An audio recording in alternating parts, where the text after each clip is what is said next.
एक ऐसा युद्ध जिसमें हजारों अस्त्र नहीं चले, सिर्फ एक ही बाण, और उस एक बाण ने तीनों लोकों को हिला दिया। इसी कारण भगवान शिव कहलाए त्रिपुरारी। ये कथा है तारकासुर के वध के बाद की। उसके 3 पुत्र तारकाक्ष, कमलाक्ष और विद्युन्माली।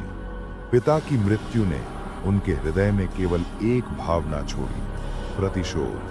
तीनों असुरों ने हजारों वर्षों तक कठोर तपस्या की। अंततः ब्रह्मा जी प्रकट हुए। असुर बोले, हे प्रभु, हमें ऐसा वर दीजिए कि कोई हमें मार न सके। ब्रह्मा जी बोले, मृत्यु सृष्टि का नियम है, इसे बदला नहीं जा सकता।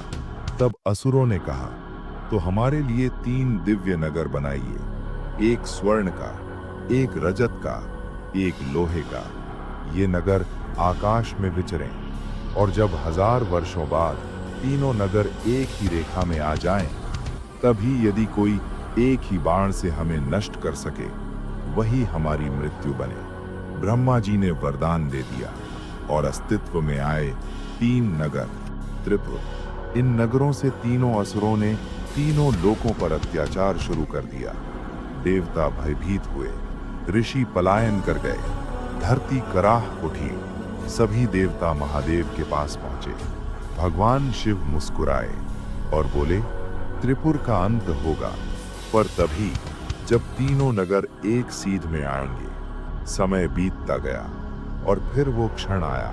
तीनों नगर आकाश में एक ही रेखा में खड़े थे। विश्वकर्मा ने एक दिव्य रथ रचा। सूर्य और चंद्र उसके पहिए बने, हिमालय धनुष बने, शेषनाग प्रत्यंचा बने, विष्णु स्वयं बाण बने, अग्निदेव उस बाण की शक्ति बने। महादेव उस रथ पर सवार हुए, और जैसे ही तीनों नगर एक साथ आए, शिव ने एक ही बाण छोड़ा। वो बाण आकाश को चीरता हुआ क्षण भर में तीनों नगरों को भस्म कर गया।